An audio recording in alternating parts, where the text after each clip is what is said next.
আসসালামু আলাইকুম প্রিয় শিক্ষার্থী বন্ধুরা। আজকে আমরা মিনানো নিহঙ্গ বইয়ের লিসন 3 গ্রামাটিক্যাল নিয়ে কথা বলবো। এই স্লাইডে যেটা দেওয়া আছে সেটা হচ্ছে এখানে গ্রামাটিক্যাল নোট, যে ৭টা নোট নিয়ে আমরা পড়াশোনা করব সেই ৭টা নোটস নিয়ে এখানে আলোচনা করা আছে। প্রথম স্লাইডে যেটা দেওয়া আছে সেটা হচ্ছে কোকো, সোকো, আসোকো, এই ৩ টা জিনিস নিয়ে কথা বলা হচ্ছে। তো এখানে বক্তা আর শ্রোতার কথা যদি চিন্তা করি, ২ জন ব্যক্তি যে স্থানটাতে আছে সেটা হচ্ছে কোকো। বক্তা আর শ্রোতা যারা কথা বলতেছে এই ২ জনের থেকে একটু দূরে সেটা হচ্ছে সোকো।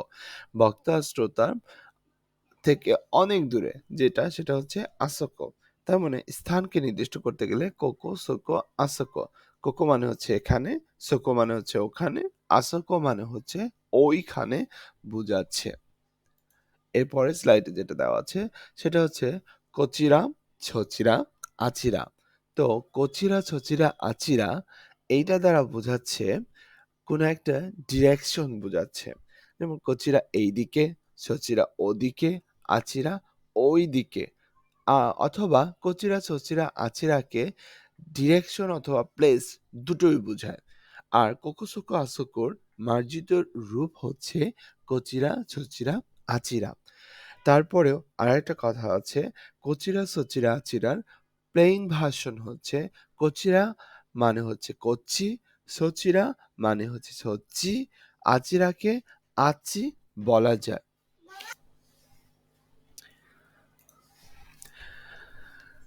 তো এরপরে আমরা হচ্ছে যে স্লাইডটা দেখতে পাচ্ছি এখানে হচ্ছে কিছু বাক্য তৈরি করা আছে প্লেস দিয়ে, যেমন টয়লেট কোথায় বলা আছে। তো টয়লেটের জাপানিজ হচ্ছে তৈরে অথবা ওতেহারায়। তো তৈরে বা দোকোদেস, দোকোদেস কা হবে, হ্যাঁ। ২ নম্বর বাক্যে যেটা বলা হয়েছে, কম্পিউটার সেকশন ১ম তলায়। কম্পিউটার উড়িবা বা ইক্কায় দেশ। ৩ নম্বর বাক্যে যেটা বলা হয়েছে, বেলাল সাহেব মিটিং রুমে। বেরারু সাহাঙা কাইগি শিৎসু দেশ। এখানে একটা জিনিস লক্ষ্য করতে হবে, পুরো বাংলার সাথে জাপানিজটা মিলে গেছে। কিন্তু এর পরের বাক্যটা বা এর পরের বাক্যগুলো একটু ভিন্ন। আমাদের মনের ভাবটা প্রকাশ করবে শুধু।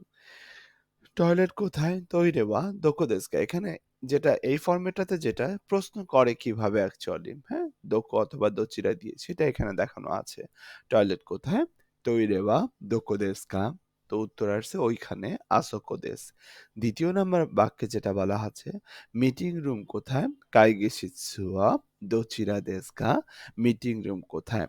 তো এর পরের স্লাইডটাতেই যেটা বলা আছে দেখেন, আপনি কোথা থেকে এসেছেন? এটার অ্যাকচুয়াল জাপানিজ হচ্ছে কুনিওয়া দোচিরা দেশু কা? আপনার দেশ কোন দিকে বা আপনি কোথা থেকে এসেছেন? এটা জাপানিজটা হচ্ছে কুনিওয়া দোচিরা দেশু কা? ২ নাম্বার বাক্যে যেটা বলা আছে, আপনার স্কুলের নাম কি? আমরা পড়েছি আনাতা নো গাক্কো নো নামাই ওয়া নান দেশু কা? না, এটা না বললেও হবে। অ্যাকচুয়াল জাপানিজ হচ্ছে গাক্কো ওয়া দোকো দেশু কা? হুম? ওকে। ৩ নম্বরে যেটা আছে, আপনি কোন কোম্পানির জন্য চাকরি করেন? আনাতা ওয়া দোনো খাইসা নো তামেনি হাতারাতে ইমাসু?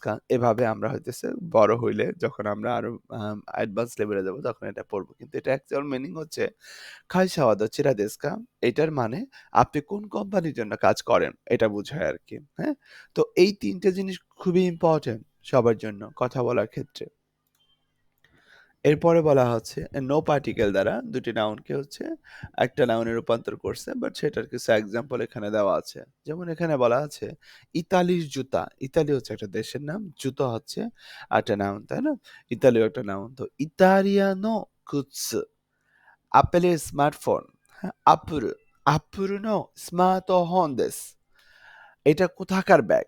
এটা, এটা, এটা, সেটা, ওটা আমরা পড়েছি। করে সরে আরে। তো সেখান থেকে আসছে করে। করে বা কোথাকার? দোকোনো ব্যাগ। কাবান দেশু কা? করে বা দোকোনো কাবান দেশু কা? এটা কোথাকার ব্যাগ? আশা করি বুঝতে পারছেন যে নো পার্টিকেলটার ব্যবহার ২ টা নাউনের মাঝখানে বসে এর অথবা। তো আমরা এখন পর্যন্ত ২য় আর ৩য় অধ্যায়ে যেটা শিখলাম, কো, সো, আ, দো নিয়ে আমরা শিখেছি, তাই না? তো আমরা এই যে করে, সরে, আরে, দোরে এইগুলা কোন ক্ষেত্রে ব্যবহার করবে সেটা এখানে স্পেসিফিক ভাবে দেওয়া আছে যে বস্তু। বস্তুবাচক কোনো কিছুর ক্ষেত্রে করে, সরে, আরে দিয়ে অথবা দরে দিয়ে প্রশ্ন মানে বোঝানো হবে। আবার কোনর পরে নাউন, সোনোর পরে নাউন, আনোর পরে নাউন, দোনোর পরে যদি নাউন থাকে, এগুলো কোন ক্ষেত্রে ব্যবহৃত হয়? এটা ২ টো ক্ষেত্রে ব্যবহৃত হয়, বস্তু অথবা প্রাণী। ২ ক্ষেত্রেই ব্যবহৃত হবে। কোকো, সোকো, আসোকো, দোকো এইসব হচ্ছে ওয়ার্ডগুলা কোথায় ব্যবহৃত হবে? শুধুমাত্র স্থানকে নির্দিষ্ট করতে গেলে ব্যবহৃত হবে।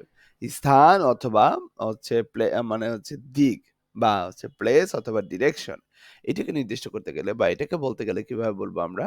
কোচিরা, সোচিরা, আচিরা, দোচিরা। এই ঘরটা যদি আমরা জানি বা এই ঘরটা যদি আমরা এই কলাম আর রোটা যদি আমরা বুঝি তাহলে ২য় আর ৩য় অধ্যায় নিয়ে আমাদের কোনো কনফিউশন থাকবে না ইনশাআল্লাহ। আমরা আজকে লাস্ট টপিক নিয়ে কথা বলবো সেটা হচ্ছে অ।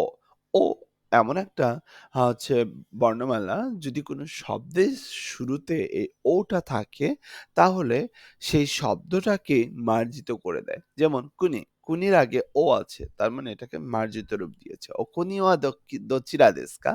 দেশ কোথায়? নামায়ে নাম, নামায়ের আগে ও আছে।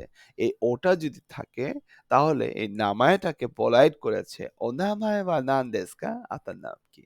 ইকুৎসু, ইকুৎসু বয়স কত? "ও ইকুৎসু দেশু কা?" আপনার বয়স কত?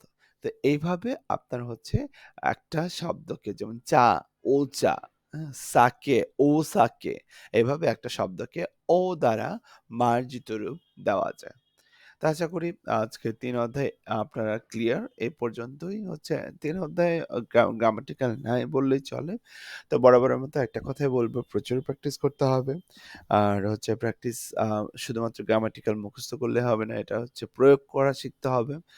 আমাদের মেইন গ্রামাটিক্যাল হচ্ছে পরের ভিডিও থেকে আসতেছে লিসন 4 থেকে।